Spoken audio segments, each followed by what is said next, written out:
Well, Marcus Osborne has had his appeal rejected by the High Court judges. So he is serving life without parole for a sadistic double murder. And this happened in March of 2023, last year. And he was given by the judge life without parole because he was deemed too much of a risk and a danger to ever be released from prison.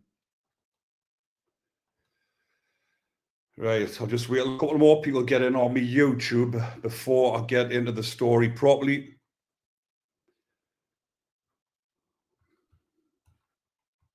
So he is called Marcus Osborne, and he actually killed his ex-partner, Katie Higdon, and mutilated Stephen Hornet, who was her new partner. And he has had his appeal rejected. He was sentenced in March of this year to life without parole because he was deemed that much of a risk that he will never be released from prison. So he put his appeal in to the High Court judges because he believes, because he pled guilty and he didn't have to go through a trial, he believes he should have been given a sentence where he had a minimum tariff. But if you commit two murders, especially in the way that he did, there's no way you are ever going to be released. He doesn't deserve to see the light of day again. He has actually, I'll get into the story now. I'll tell you exactly what happened because he is the latest person to be serving life without parole. And life without parole was given out to around about 100 prisoners in total, the ones who were deemed so dangerous that they should never be released again. So in total, since it was brought out in 1983, there's been 100 people received this sentence. But I think currently there's around about 75 still serving it. And Marcus Osborne is the one who has been given, or is the latest one. Obviously, there was Lucy Letby as well. But I think Marcus, well, he is the latest man to be given this sentence, a whole life order. Everyone knows of it as life without parole. But when they are actually sentenced to it, it is a whole life order. And that was for the murders of Katie Higdon and Steve Barnett. So Marcus Osborne, who was 35 at the time, inflicted 99 wounds on Katie Higdon and mutilated Stephen Hornet's body at the house he used to share with Katie in Huddersfield. He also aped another woman and showed the couple's lifeless body to a neighbour after the May 2023 attack.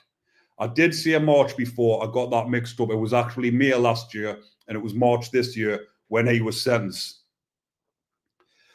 So outside court, Mr. Hornet's twin, Jordan, said West Yorkshire police had failed his brother and Miss Higdon because Katie had actually reported him and had him locked up on previous occasions because she was in fear for her life. In a statement, he said the core duty of the police is to prevent crime. So how is a man with a history of domestic violence allowed to walk freely from a police station just a couple of days prior to him murdering my brother and his girlfriend?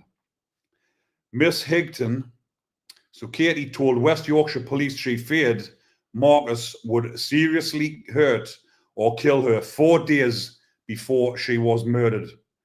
Marcus Osborne had previous convictions for violent offences against 2 previous partners in 2011 and 2012. Katie told police that Marcus had warned that if she got another boyfriend, he would kill us both. West Yorkshire police said thorough reviews of the offences are being carried out. The presiding judge, Mrs. Justice Lambert, said the motivation for both killings was sexual in nature. I don't want to say that word on here because it will get flagged up on YouTube and it doesn't play the video. So when I say S, you understand exactly what I'm on about. But the motivations for the killings was actually S related. Both were driven by his S jealousy. And the judge went on to say, you killed Katie and Stephen because you believed they had started seeing each other and their relationship was an intimate one. And he couldn't stand the thought of it. The court heard Marcus found out about 27-year-old Katie Higton's relationship after hacking her Snapchat account. He forced his way into the house at Harp Inge in Dalton on the 15th of May 2023, armed with a knife, and laid in wait for Katie's return from a cinema date with Stephen Harnett, who was 25. As soon as she stepped through the door, she was brutally attacked. Katie sustained 99 injuries in the assault. Marcus cut her face 26 times in an effort to disfigure as well as kill her. Prosecutor Jonathan Sandyford, KC, said she was effectively defenseless, although she put up a courageous struggle. The beast Marcus used Katie's phone and pretended to be her to lure Mr. Harnett to the house where he was keeping another woman captive. So whilst all this was going on, there was actually another woman in the house who actually he probably must have had her tied up, and she was actually listening to everything that was going on. That must have been horrendous for her. He then mutilated and murdered Mr. Harnett,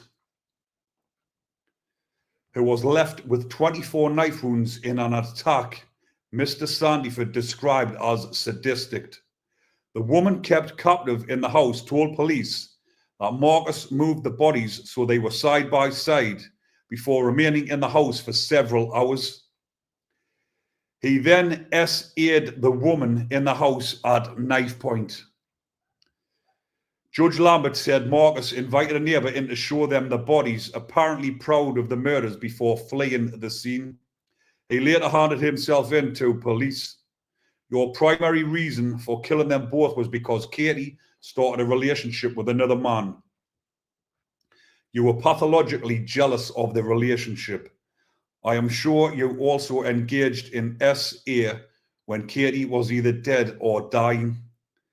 There were cries and shouts as Marcus, who had previously admitted 2 counts of murder, false imprisonment, and RAPE, was taken out of the dock to begin his whole life sentence. Judge Lambert said she was wholly satisfied.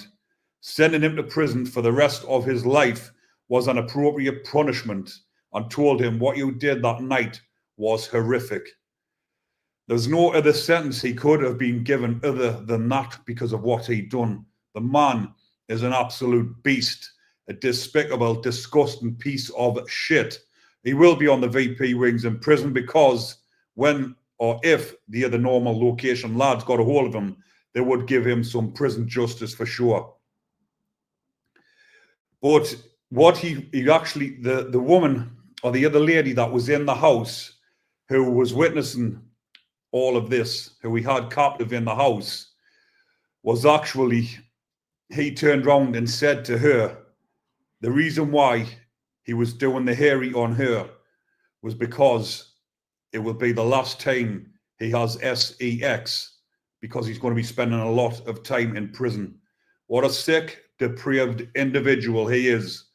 But he will get some prison justice at some point throughout his sentence, because he will bump into someone in prison who will either know him, know the family of the victims, or he might land on a normal location somewhere and the lads inside of prison will give him a bit of prison justice. Just like the crossbow cannibal has been given. I haven't done a story on that one, but I was looking up on it earlier on. The crossbow cannibal met one of the victim's friends inside of Full Sutton, I believe it was, and he got smashed to pieces off the other inmate because he was friends of the victim who he had actually murdered. But again, everyone, thanks for watching this. And if you are enjoying it, remember to comment, like, and subscribe. And I will now do a little bit interacting with the subscribers. So thanks for watching. So Peter Cracknell, morning, mate. How are you doing? Scott Sapper says, morning, Ricky. Best wishes from Scotland. Your channel is top rate, and every video you publish is first class. Thank you very much, and thank you for your continued support. Lutonian, good morning. I'm also live on my TikTok here as well at the moment. So thanks for watching again on my TikTok. Hopefully you are enjoying it. But like I say, I'll be doing these videos as much as I can. It's more, obviously, Behind the Bars TV is more of a prison news channel now, the way that the channel is heading.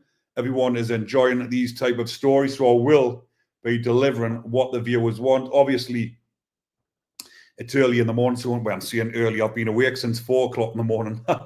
But these videos are on early for live because my viewers are normally more active on a night time. But again, these videos after the live are automatically uploaded onto my YouTube channel, which is easier for me, and they can be seen throughout the day.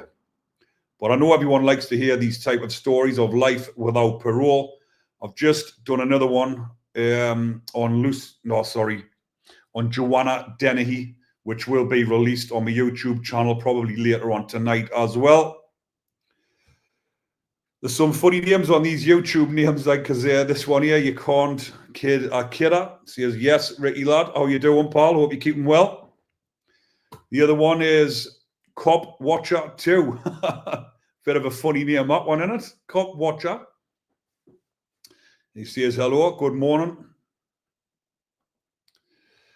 Well, yes, I'm going to be wrapping this one up now. If there's anyone else watching that want a shout out, just hit away, because I do shout outs for my members and subscribers on my YouTube, and I will do some on my TikTok when I'm finished with YouTube. But what was I going to say as well? There is an option for my YouTube for members. I've got quite a number of paid members at the moment, and I will be doing some members only lives and videos as promised. Howard, good morning, pal. How are you doing? Hope you're keeping well.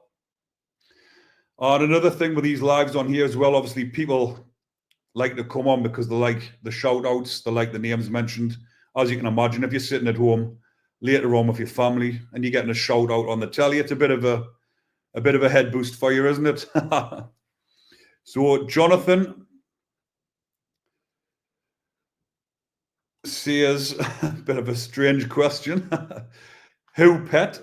How are you? I'm good, mate. Hope you're keeping well. And he says, what are your favorite bands? I'm very partial to, I think that's meant to say, Monkey Crew and Joy Division. I'm not actually up to date with those ones, to be honest.